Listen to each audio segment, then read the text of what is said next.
Mesdames et messieurs, bonsoir et merci de votre fidélité à Télé 7. Bienvenue dans ce nouveau numéro de votre émission, le débat de la semaine. Le débat de la semaine, c'est pour l'analyse des questions d'actualité, des questions qui brûlent les lèvres, comme on dit. Et là, nous sortons d'un week-end où nous avons eu à commémorer, sinon à célébrer la, la révolution du 17 mai. Mais c'est au cours de cette émission, nous allons essayer de revenir autour de cet événement, notamment sur les acquis de cette révolution avec ce que nous sommes en train de vivre aujourd'hui, 17 ans après. Mais nous allons également parler de la diplomatie avec le chef de l'État qui va se rendre en France pour rencontrer le président français François Hollande. Et là, il est dit que beaucoup de choses, notamment en termes politiques, mais économiques, vont être dites au cours de cette rencontre. On parlera de l'opposition politique dans la gestion justement de la chose publique.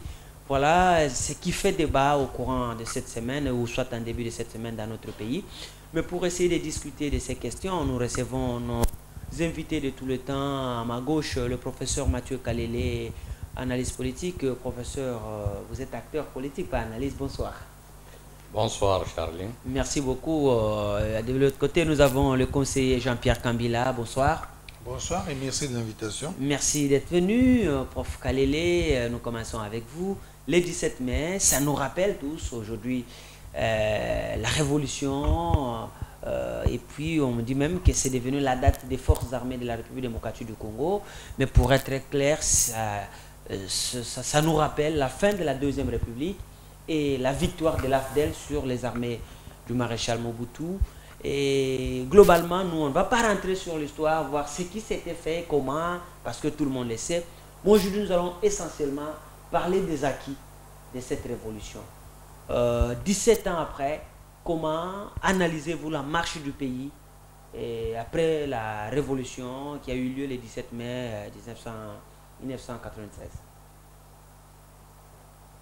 Bon, maintenant, nous sommes dans un autre système politique, un autre gouvernement. Globalement, sur l'essentiel, le régime actuel est une négation du régime de Laurent Désiré Kabila. C'est une antithèse. La raison fondamentale et sur le plan logique est simple. Laurent Désiré Kabila est amené au pouvoir avec le concours de l'Occident, parce qu'il avait déjà abandonné la lutte. Il est amené au pouvoir pour remplacer M. Mobutu. Dans le calcul de l'Occident, il était question qu'il serve aussi les intérêts de l'Occident. Il fait volte-face. Il est appelé à être dans la ligne de la défense des intérêts des Occidentaux en Belgique par ce qu'on appelait les Amis du Congo. Il refuse, d'où la célèbre phrase « Je ne trahirai jamais le Congo ».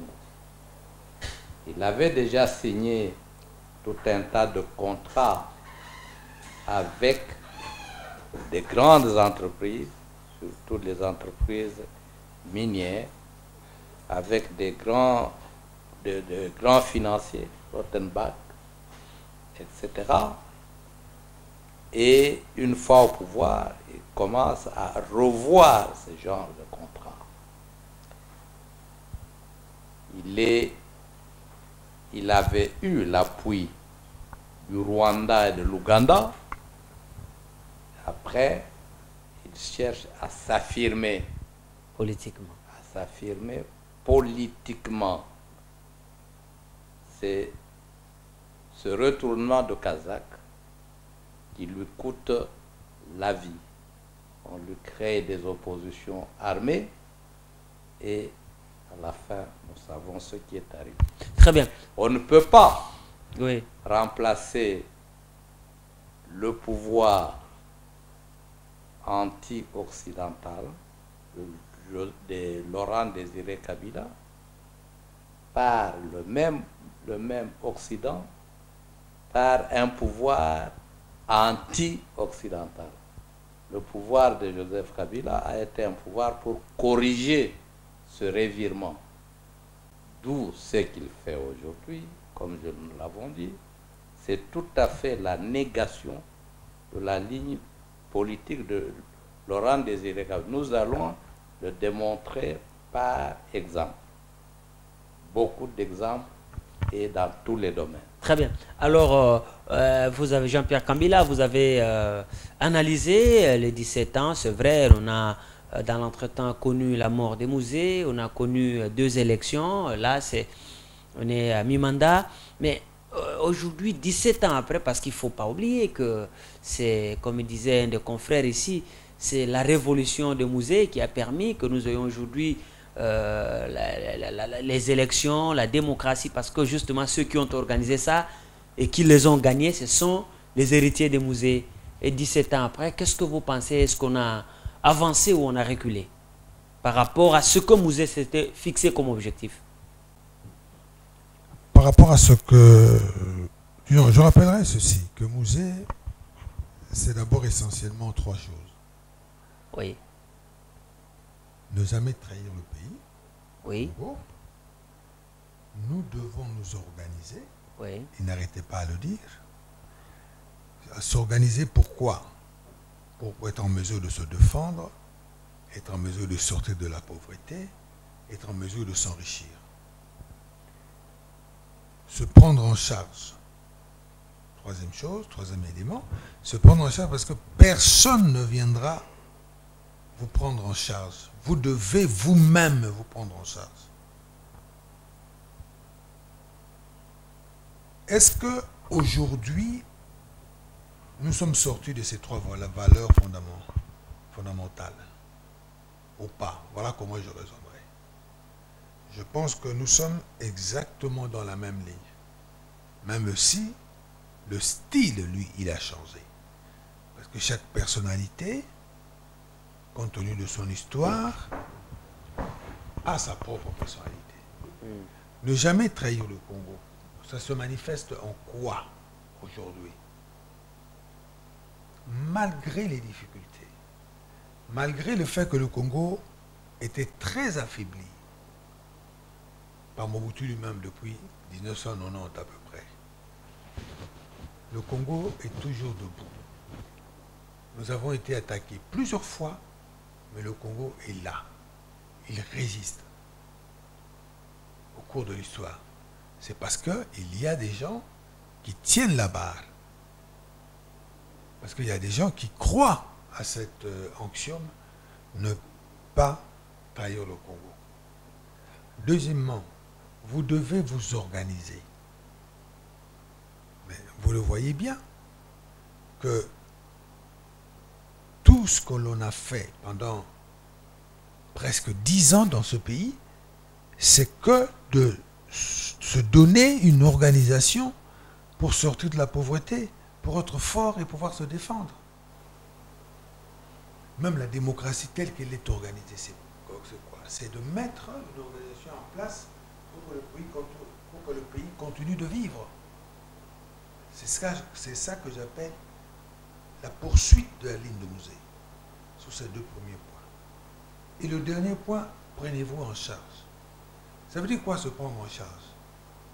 C'est lutter contre la pauvreté par vos propres moyens. Essayez de tout faire pour avancer. Quelle est la signification de la révolution de la modernité dans laquelle nous sommes aujourd'hui? Si ce n'est pas la mise en œuvre de cette axiome, prenez-vous en charge. Pourquoi toutes ces routes? Pourquoi toutes ces dépenses pour acheter des wagons de train, pour faire ci, pour mettre des bacs, pour faire des ponts? Pourquoi tout ceci? C'est pour que le pays puisse être en mesure de se prendre en charge, de définir ses propres objectifs et de le concrétiser avec sa propre force, sa propre organisation, sans, pour ne rien au monde, trahir le pays. Voilà. Nous allons avancer, professeur Kalele. Oui, vous avez, pour vous, le régime, par exemple, actuel, c'est une négation de M. Laurent Désiré Kabila. Et vous dites que vous avez des exemples. C'est par exemple dans quel domaine? Parce que là, le professeur conseiller Kabila vous cite que sur le plan économique, vous voyez, c'est ce que Mouzé disait, mais même si aujourd'hui le service national apparemment a été supprimé, peut-être pour des raisons de budget, mais vous, c'est dans quel domaine où vous estimez que c'est pas ce que Mouzé voulait? Pratiquement dans tous les domaines. Il y a le problème de l'indépendance économique, le problème des dictats, le problème de imposer une ligne de conduite. Vous savez, quand Mouzé vient sur le plan économique, il rompt avec la Banque mondiale, le Fonds monétaire international. Le ministre des Finances, à l'époque, qui accepte de payer les dettes, M. Talangaï, est mis en prison. C'est connu, cette histoire. Quand Joseph Kabila vient, il renoue avec la Banque mondiale au même titre que Mobutu. Il est élève modèle du Fonds monétaire et de la Banque mondiale, qui décide de notre budget, qui vient trimestriellement en contrôler l'exécution.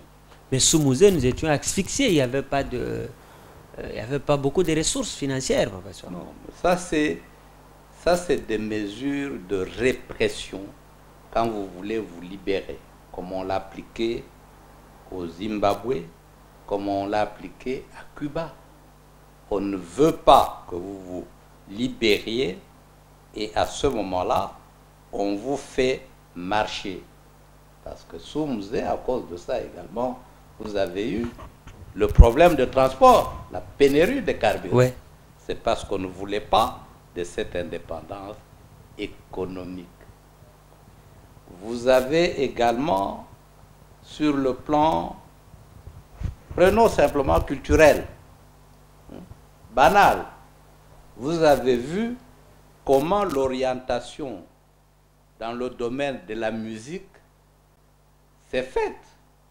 La fédération des musiciens, les thèmes qui étaient chantés, ce n'était plus la femme, c'est le pays, l'unité du pays, la mobilisation autour d'une cause. Vous avez vu également de manière générale le contact pouvoir-peuple.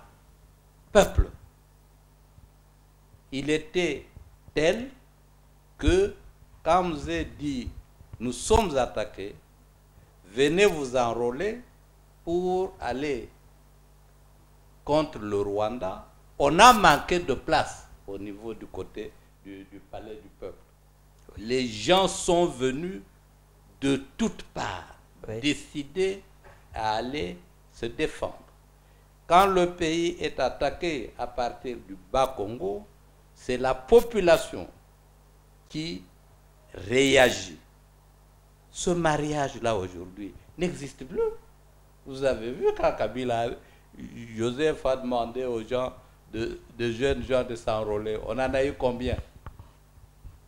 C'est fin de non-recevoir pratiquement dans toutes les provinces. Sur le plan de l'enseignement, Mouzé a commencé à relever l'enseignement, surtout l'enseignement universitaire, des fonds de recherche, des gens qui étaient internés à la colline là-bas, du côté de Maman, c'est Mobutu qu'on l'appelait là. Oui. Oui, les universités, réunissez-vous, la recherche, voici les fonds pour vous gérer comment on peut fabriquer les armes, etc., la fédération des universités.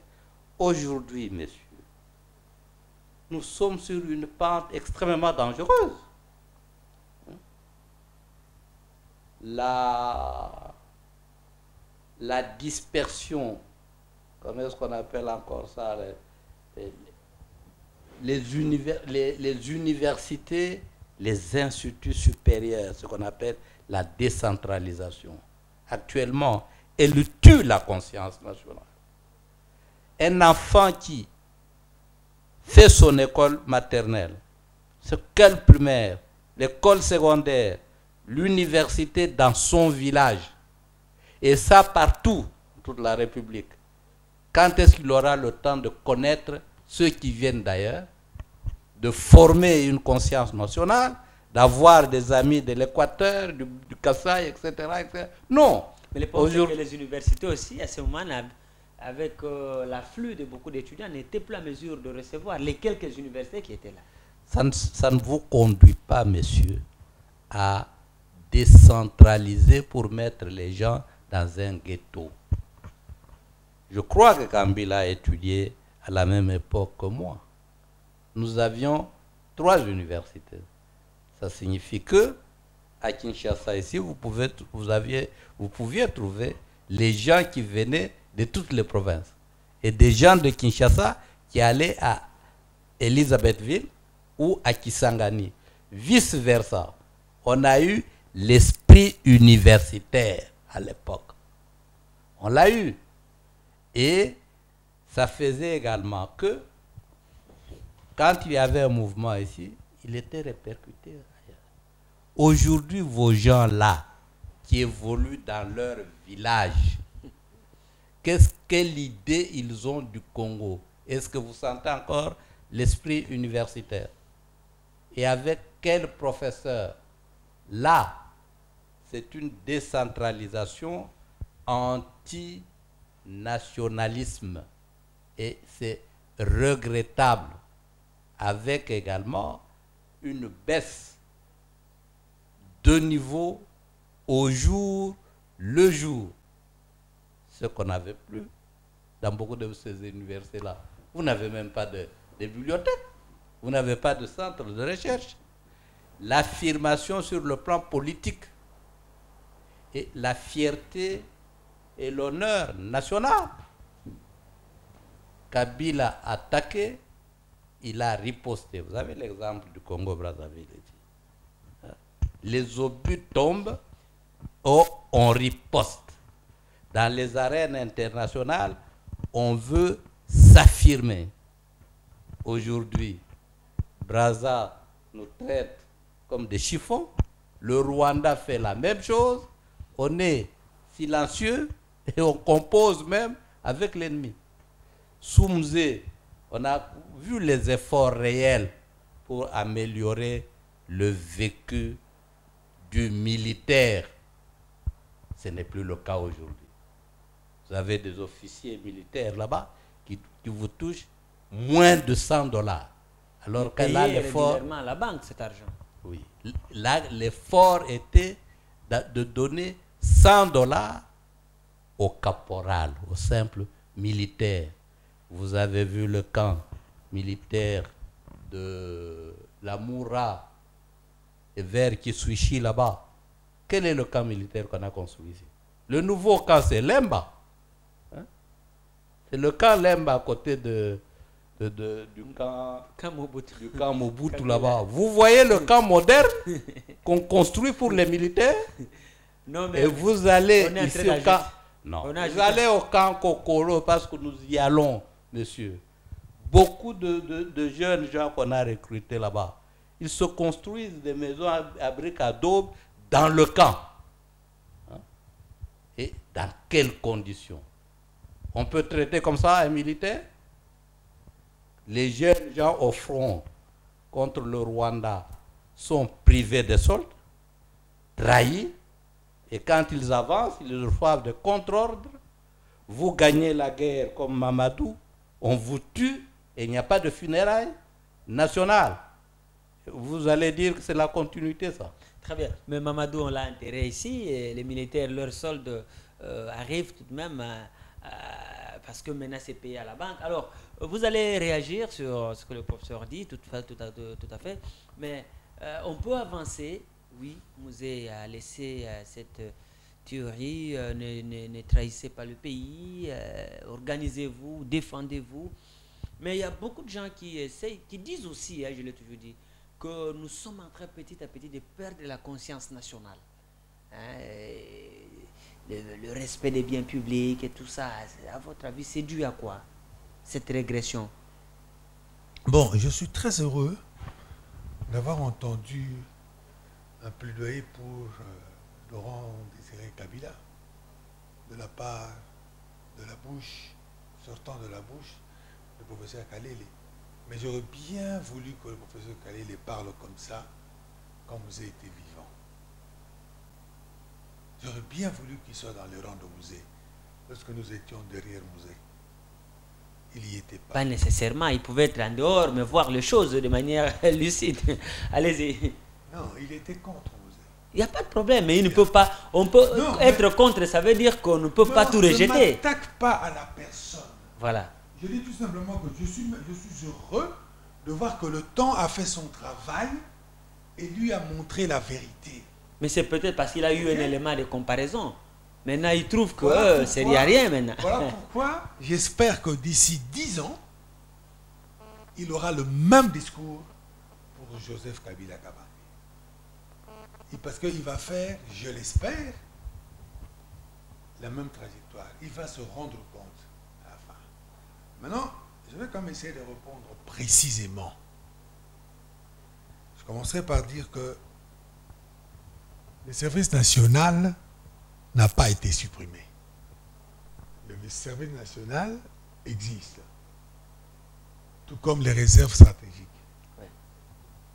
Ils existent. Sauf que ça a changé de fonction.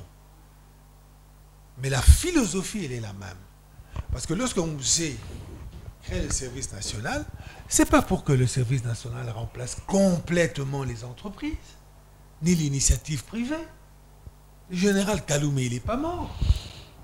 Il est vivant. Le service national, tel qu'il a été lancé, avec la propagande faite autour, c'était pour montrer l'exemple de l'effort. Mais ce n'est pas fait pour que ça dure éternellement. Maintenant, le service national est là pour travailler en relation avec les réserves stratégiques, pour que dans le pays, il y ait toujours un niveau de production qui est contrôlé par l'État pour empêcher la raréfaction des biens de première nécessité. Voilà le rôle actuel du service national. Ce n'est pas pour remplacer l'initiative privée. Au contraire, on veut que chaque Congolais, et même ceux qui sont passés par le service national, il faut qu'ils se mettent à devenir paysans eux-mêmes. 20 hectares ici, 30 hectares là-bas, 50 ici pour celui qui est un peu fort, 100, 200 pour les autres. Mais c'était ça. Donc, un instant, mais le problème aussi, c'est, regardez par exemple le mandat passé, le gouvernement a acheté des tracteurs donnés à des fermiers, mais on n'a pas vu le résultat, c'était du gaspillage, parce que les gens ont pris les engins, on n'a vu aucun résultat, il me semble même que c'était distribué, je ne sais pas, à la tête du client, ou on donnait ça à qui. Et personne n'a jamais contrôlé pour savoir qu'est-ce qu'on a fait de ces tracteurs, conseiller. Bien, cher monsieur, avez-vous fait une enquête sur les tracteurs reçus, distribués, suivis, pour connaître le résultat? Je suis convaincu, cher ami, en toute amitié, je vous le dis, vous ne l'avez pas fait, cette enquête-là. Je ne dis pas que tous les tracteurs reçus ont été placés dans des bonnes mains et que ça donne des résultats faramineux. Je ne dis pas ça. Mais si vous voulez qu'on discute sur les 2000 tracteurs qui sont venus dans ce pays, où ils sont et où ils travaillent, ce qu'ils font, nous devons ensemble faire une enquête et donner des informations sérieuses. Moi, je sais, pour avoir vu, je vais vous répondre de tous les côtés. Et c'est quelque chose de très précis que je vous dis. Je sais pour avoir vu des tracteurs immobilisés qui ne travaillent pas à Kisangani. Je suis rentré pour me plaindre. je sais aussi et je vois de nombreux tracteurs qui fonctionnent. Je vais vous donner seulement 2 exemples de sites. Allez sur le plateau du Batéké. Vous allez voir de nombreux tracteurs qui travaillent et qui sortent de résultats appréciables. Je sais, puisque moi-même je travaille là-bas. Allez au Bandundu aujourd'hui pour voir ce que l'on fait avec les tracteurs qui ont été donnés.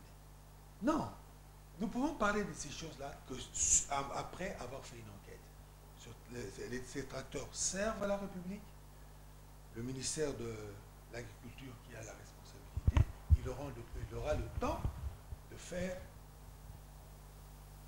un rapport complet sur la manière dont ça a été utilisé. Et même là, ça ne veut pas dire que ce pays va s'installer définitivement dans la distribution des tracteurs. Non, ce sont des actions incitatives dans la même philosophie que la société, les services nationaux. C'est-à-dire qu'on pose une action, on fait la publicité autour pour montrer l'exemple. Après, les gens devront acheter leur tracteur pour travailler. Lorsqu'ils auront vu que, mais si j'ai un tracteur, je veux travailler. Tous les gens, lorsque je dis que moi-même je travaille avec, c'est pas qu'on m'ait donné un tracteur personnellement, Jean-Pierre Kambila, non, c'est faux. J'utilise un tracteur dans une zone déterminée où je veux prendre le tracteur, j'utilise et puis je le rends, etc. Ça existe sur le plateau de Batéké et ça travaille. J'ai commencé par dire que j'ai vu aussi des tracteurs immobiles. Oui. Pour être honnête. C'est pour dire que, avant de tirer des conclusions comme ça, nous devons faire une enquête sérieuse. Et c'est dans ce même ordre d'idée que je vais très rapidement répondre au prof Kalé. Indépendance économique, rôle de la Banque mondiale, FMI fait quoi, vient. Tout ça, vous savez, ça c'est vraiment les thèmes préférés du professeur Kalé. Et c'est là où je me permets toujours de réagir, parce que je vois qu'il les présente mal. Et puis comme c'est un homme de qualité, professeur d'université, les gens qui écoutent, ils ont l'impression de gober ça. Et ça c'est faux, il ne faut surtout pas laisser à notre jeunesse de penser que le rôle de la Banque mondiale ou du FMI, c'est de venir développer le Congo. C'est faux, personne n'a jamais demandé à la Banque nationale ni au FMI de venir développer le Congo. La Banque mondiale c'est quoi? C'est une banque. C'est une banque. Une banque, c'est une entreprise qui a de l'argent et qui fait le commerce de l'argent. C'est-à-dire, je te donne 1000 $, tu travailles avec, quand tu me rends, tu dois me rendre 1000 $ plus les intérêts, parce que moi, c'est mon travail. Voilà le travail de la Banque mondiale. Il le fait au niveau mondial. Le travail de la Banque mondiale, ce n'est pas de venir empêcher les gens de travailler. C'est faux, ça. Lorsque nous avons demandé de l'argent en tant que République démocratique du Congo à la Banque mondiale, c'est parce que nous en avons besoin. C'est parce que chez nous ne sommes pas arrivés à créer une épargne suffisante qui nous permettrait d'avoir le financement et de travailler nous-mêmes. Il y a des pays qui n'ont quasiment aucune relation avec la Banque mondiale. La Banque mondiale ne vient pas avec des armes pour nous mettre à la tempe du ministre des Finances ici, puis lui dire Monsieur Kitebi, si vous ne signez pas ici, voilà ce qui va se passer. Ce n'est pas vrai. Les Congolais, nous devons être responsables, travailler nous-mêmes, créer notre propre épargne qui va nous servir à financer nos affaires. Et ça, c'est le discours de Mouzé. Et ça, c'est le discours de Kabila. Le discours de la responsabilité et de s'organiser.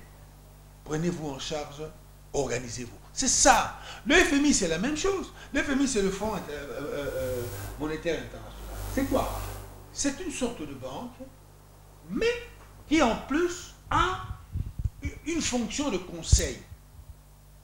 C'est-à-dire que si vous avez des problèmes, non seulement le Fonds monétaire international peut vous trouver de l'argent en collaboration avec la Banque mondiale, mais elle peut aussi venir vous donner des conseils. Mais on ne vous oblige pas. Si vous avez une économie qui fonctionne très bien, qu'est-ce que le FMI venait faire chez vous? Rien, vous n'allez même pas l'amener. Vous allez vous contenter de lire les études du FMI comme on lit les études de l'OCDE ou des autres organisations. Là où il y a un problème de FMI, c'est quoi? Quand vous êtes endetté et que vous avez du mal à vous en sortir, vos créanciers, ils commencent à se plaindre. Oui. C'est à ce moment-là que le FMI vient commence à regarder dans vos comptes. Comment vous utilisez vos comptes? Ah, vous faites ceci, non, ne faites plus ça. Faites ceci. Mais si vous-même, vous vous organisez très bien, qu'est-ce que la FMI va faire? Voilà pourquoi je m'oppose à ce discours du professeur Kalele. Parce que c'est un discours qui tend à démobiliser les gens ou à faire croire aux gens qu'il existe un complot dans le monde entier pour venir lui faire du mal. Ce n'est pas vrai. La responsabilité du Congo est notre combat, nous. Si nous nous organisons, si nous voulons être indépendants économiquement, ça veut dire quoi? Ça veut dire que nous devons faire des efforts. Quand vous allez sur le marché aujourd'hui, vous trouvez du maïs importé, vous trouvez des huiles importées, vous trouvez du riz importé. Ça nous coûte cher. Ça nous coûte cher en devises. La seule façon de parler d'indépendance, ce n'est pas de venir faire des gros discours, c'est seulement d'organiser les gens au travail. Pour qu'ils produisent le maïs, ils commencent à produire le riz, ils commencent à produire des oignons, etc. Mais c'est ce que Mouzé avait voulu commencer, justement. C'est ce que les professeurs disent. Et vous avez l'impression que ça a été arrêté? Non, ça n'a pas été arrêté. Le service national a changé d'optique. Parce que ce n'est pas à l'État de dire, moi je veux organiser un service national sur le plan national partout, et c'est moi l'État qui vais me mettre à produire du maïs, à produire des oignons, etc. Non, le service national était là pour montrer l'exemple. C'est une action incitative. L'action a été faite. Aujourd'hui, ce qu'on attend, c'est que vous fassiez un peu de maïs. C'est que monsieur, pour le professeur Kalele, fasse un peu d'oignon. C'est que monsieur Kambila fasse un peu de X produits. Et que nous enrichissons notre pays. Voilà un discours responsable qui a été tenu par Mouzé Laurent Désiré Kabila et qui est contenu d'être tenu par Joseph Kabila Kabange. Donc nous sommes toujours sur la même ligne. Lorsqu'on me parle de culture, lorsqu'on regarde la production culturelle de l'époque de Mouzé par rapport à la production culturelle d'aujourd'hui, je demande à voir, je n'aime pas discuter des choses comme ça à la légère, je demande à voir. Mais souffrez de connaître que je suis quelqu'un qui aime beaucoup la musique et qui la suit. Je ne vois pas dans les thèmes traités quelque chose de particulier. Pendant toutes les années ici, nos musiciens, notamment les jeunes, ils font des productions à caractère national, tout comme ils font des productions à caractère culturel général, et ils parlent de la femme, et ceci. Mais puis moi, je ne vous cache pas que j'aime bien lorsqu'on parle de la femme. Merci. Ce que j'aime pas, c'est lorsqu'on fait danser les femmes nues. Très bien. Merci. Voilà. Mais lorsqu'on parle joliment de la femme, comme c'est le fait Koffi Olomide, mais moi, ça me gêne absolument pas. Ne faites pas la publicité pour... Non, je ne fais aucune publicité. On va évoluer. C'est la culture de mon pays. Très bien. On va évoluer. Alors, professeur Kalele, oui, nous avons 17 ans après, il y a beaucoup de choses qui sont en train d'évoluer selon ce que dit le professeur Kambila, le conseiller Kambila. Le chef de l'État se rend cette fois-ci en France. Dans le cadre des contacts qu'il a par-ci par-là, il va se rendre en France. Mais déjà, il y a les spéculations vont bon train sur ce qu'ils vont se dire. Non, l'économie, la politique. Mais qu'est-ce qui serait, au stade actuel, par exemple, entre la politique, l'économie et les élections qui pointent à l'horizon, les sujets qui peuvent être les plus importants dans une telle rencontre? Non, monsieur, je ne veux pas faire de la spéculation. Quand moi j'étais conseiller d'un vice-président, j'assistais à la préparation des voyages. Même quand il était désigné pour représenter le président de la République, j'assistais à la préparation des dossiers. Et je savais de quoi on allait discuter et dans quel sens. Maintenant, je ne vais pas spéculer. Qui a demandé ce voyage, les dossiers se présentent comment? Monsieur Kambila est conseiller politique principal. C'est à lui de nous dire de quoi ils vont parler. Moi, je préfère revenir à la première partie. On nous a parlé ici de la lutte contre l'impunité. Et moi, j'ai vu sous Kabila, des ministres, des PDG aller en prison pour avoir mal géré. Je ne vois pas ça. On disait les bafouait deniers les droits de l'homme. publics sont détournés à longueur de jour. Beaucoup de l'histoire de choses ici, de Kikwit, les morts au stade là. On sait qui sont les responsables. Où est-ce qu'ils sont? Qui les inquiète? Le truc au Katanga là-bas, qui inquiète? Les Katakatanga, l'insécurité, tout ça. Qui est inquiété? Hein? C'est le règne généralisé de l'impunité. Sur Radio Okapi, l'évêque de Kilwa-Kasenga a même dit que les Katakatanga ont des uniformes neufs qui sont en train d'avancer, tuant et pillant allègrement. C'est ça le régime actuel. Pour ce qui est des musées, je ne sais pas, il y a beaucoup de gens qui étaient en Europe, qui sont venus ici, diaspora, on les a même appelés Diassa Diassa. Hein? Je ne sais pas combien ont discuté politique et orientation économique avec Laurent Désiré Kabila. Moi, j'ai discuté avec lui, tout en étant à l'opposition. Et des heures durant la nuit, sous menace. Donc, il y avait un problème de conviction, et malgré le fait que j'ai été en prison sous lui, parce que mon problème c'était la présence des étrangers qui voulaient faire la loi ici. Ce n'était pas l'orientation économique de M. Kabila, Joseph et de M. Kabila. Moi, j'ai discuté avec lui de manière contradictoire sur le plan des idées économiques, politiques, etc. Je n'avais pas à lui reprocher, tout en restant à lui d'épaisse. Je ne veux pas me perdre dans des histoires des gens qui ont suivi parce que c'était la mode. Je suis en Europe, je viens, révolution, tout ça. Non. Très bien. Pas ça. Mon problème. Deuxièmement, j'aurais bien voulu, parce qu'on y revient toujours, une émission économique sur le rôle du Fonds monétaire et la Banque mondiale.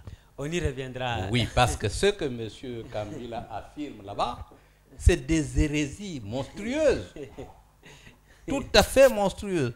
Aujourd'hui, dans quel pays et quels sont les intellectuels sérieux qui louent le rôle de la Banque mondiale et du Fonds monétaire international? On y reviendra. Dans quel pays du tiers-monde? On y reviendra lors Même chez eux, vous avez vu les dégâts au Portugal et en Espagne, en Grèce. Oui. Même chez eux. On va revenir sur ce thème-là, mais quand la Banque mondiale vous donne l'argent, comme le Fonds monétaire, il n'y a pas que l'affaire de l'argent. C'est accompagné des conditions et c'est accompagné de ce qu'on appelle le fonds Whitehaven des exigences dans tout le domaine économique. difficile. Et puis il y a la restructuration. Vous entendez toujours réforme économique, réforme monétaire, réforme culturelle.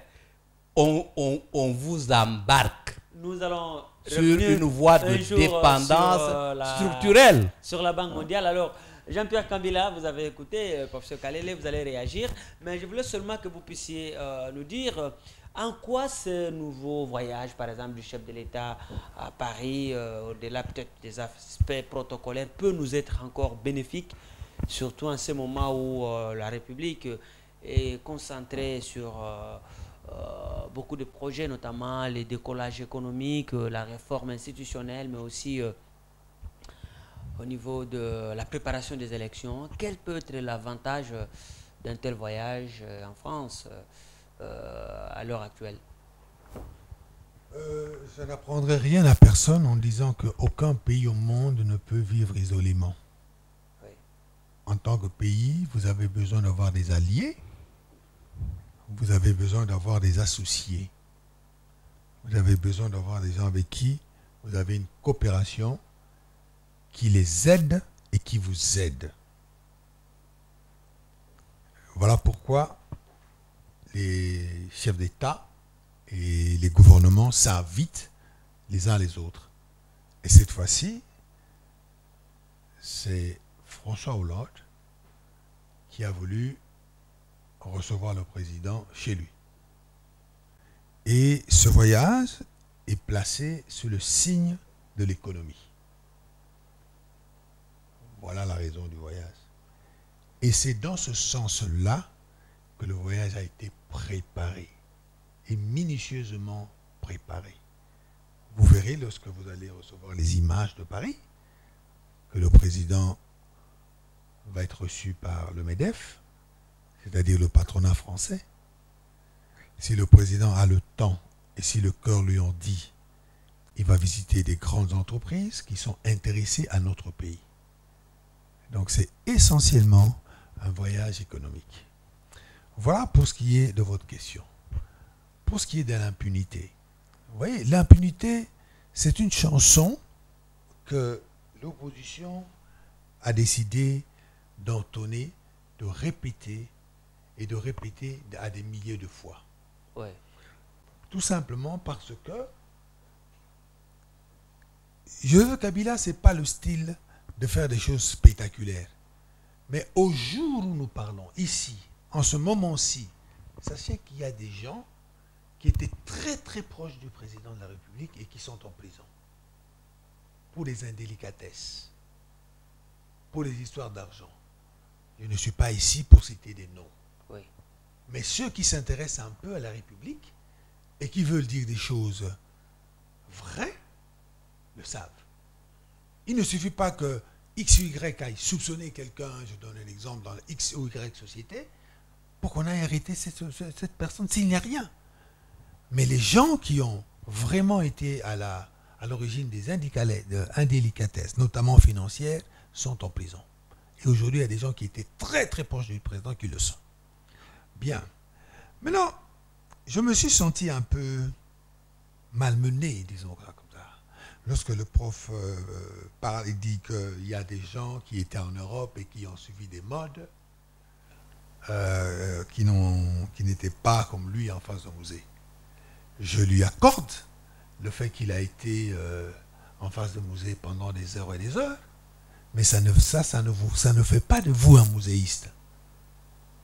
Ça ne change pas, ça ne vous donne pas l'autorisation de vous proclamer muséiste. C'est-à-dire que ceux qui sont dans la ligne de musée, c'est pas ça du tout. Ceux qui sont dans la ligne de musée savent qui c'est que Kabila. Et partage ses convictions. Ah, oui, ils le savent, je n'ai pas besoin de faire la propagande. Très bien, merci. Et si je dois donner oui. un indice au professeur Kalele, qui est un intellectuel, qui cherche un ouvrage dont la titre est Congo, la solution lumumbiste, écrit 1 an avant que Mouzé ne commence sa guerre, de ma plume. Voilà. Alors, donc, non, attendez, excusez-moi. Oui, vous allez terminer. Non, excusez-moi, parce que c'est important.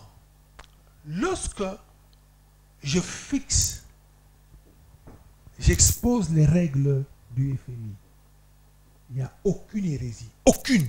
J'aimerais bien, je mets qui que ce soit au défi, même par écrit, c'est d'ailleurs mieux. Je mets qui que ce soit au défi, sur un débat par écrit, dans des journaux de la place ici, pour contredire ce que je viens de dire sur la Banque mondiale et sur la FMI. Je ne dis pas que la FMI ne pose pas de conditions. Vous avez déjà vu un créancier, il vous donne son argent et il ne vous pose pas des conditions? C'est à vous organiser. C'est ce que j'ai déjà dit. Mais ce que le prof dénonce, c'est le fait que vous accrochez à ces institutions alors qu'elles nous malmènent, justement. C'est ça le problème. Non. Leurs conditions ne nous permettent pas d'avancer. Ça aussi, c'est une erreur grave. C'est là l'hérésie, justement. Parce que ces organisations-là ne viennent pas pour vous développer. Ils viennent quand vous avez des problèmes, vous avez besoin d'eux et vous demandez leur aide. Voyez-vous? Ils ne s'imposent pas. Moi, j'ai jamais un pays où on a envoyé l'armée américaine ou l'armée je ne sais pas d'où pour venir dire, en tout cas, non, il faut absolument que vous ayez FMI. Non. Regardez, je vais vous donner un exemple qui fait scandale aujourd'hui. Le Mali est en difficulté. Il rentre dans un programme avec le FMI. Le FMI vient donner des conseils. Il faut faire ci, il ne faut pas faire ci, il ne faut pas faire ci, il ne faut pas faire ci. Il tourne le dos. Le président de ce pays-là achète un avion de 30 millions d'euros. Les gens des FMI parlent. Ils disent, mais on ne comprend pas. Vous dites que vous n'avez pas assez de moyens. Vous voulez qu'on vienne chez vous pour vous aider. Bon, maintenant, vous achetez l'avion. Mais c'est bien un avion pour votre président. Si vous pouvez le faire, vous n'avez pas eu besoin de nous. Et c'est là qu'on va dire, ah oui, les FMI, ils ne comprennent rien. Ils empêchent le président malien de s'acheter un bel avion. Non, soyons sérieux. Si nous suivons réellement le programme que nous propose Joseph Kabila Kabange, que nous donnons à ce pays des infrastructures, que nous devenons sérieux et rigoureux dans la gestion de nos finances, que chacun paye ses impôts et que cet argent est utilisé rationnellement, que chacun travaille, que l'on tire profit des routes qui sont faites pour nous. Que la route d'ici Bandoula, à côté de ces routes-là, qui est des productions pour nous, pour qu'on mange, mais aussi pour qu'on puisse exporter, qu'on a de l'argent. On n'aura pas besoin de la FMI. Très bien. La FMI ne viendra pas nous poser des Merci. On va terminer par là. Professeur Kalele, en une minute, vous avez parlé justement longuement de cela. En conclusion, pour vous, qu'est-ce qu'il faut retenir de la révolution du 17 mai? Oh, monsieur, je vous dis que cette révolution a été dévoyée. Elle est niée. Elle est jetée à la poubelle. Monsieur Kabila, c'est pas, je comprends ce dont il parle. Il a parlé ici du service national qui a changé d'orientation. Dans quel sens? De production et tout ça. Est-ce que monsieur Kabila ignore que le programme agricole de la Banque mondiale vous ouvre une ligne de crédit pour importer les produits agricoles de l'extérieur au détriment de l'agriculture locale? Où est-ce que nous en sommes avec le développement de la pêche et de l'agriculture ici? Allez à Kanyama-Kassé, c'est là-bas. Ils se plaignent de ne pouvoir plus évacuer leurs produits. C'est un principe. Votre agriculture ne peut pas entrer en concurrence avec leur agriculture. Alors, au point de la gêner. Comment on doit finir pour vous? Il ne reste rien de cela. Prenez tous les contrats qu'on a signés, préparés par le Fonds monétaire et la Banque mondiale, surtout la Banque mondiale. Contrats miniers, contrats forestiers, contrats dans le domaine des hydrocarbures. Ça profite à qui? Chaque fois qu'on se rencontre, M. Kabila se plaint du caractère astucieux de ces différents contrats. Le Fonds monétaire, la Banque mondiale vous oblige des licenciements massifs tels que ça s'opère maintenant. Voilà. En tout cas, merci. Ça s'appelle développement. Merci beaucoup. Le Fonds monétaire et la Banque mondiale, M. Kabila, vous savez quelle misère ils vous ont causé lors du contrat chinois. Vous le savez? Et où est ce contrat chinois? On se bat. Voilà pourquoi on se bat. On ne se plaint pas. Merci à vous deux. Merci à vous deux. Au professeur Kalele et au conseiller Jean-Pierre Kabila pour ces analyses. Vous avez compris, c'est ça le débat, c'est ça l'analyse pour que, en fait, de ce choc, en tout cas, jaillisse la lumière pour l'intérêt de notre population, pourquoi pas l'intérêt de tout notre pays. Nous allons nous retrouver la semaine prochaine pour un autre numéro. Mais pendant ce temps, restez avec nous sur Télé 7. Merci, au revoir.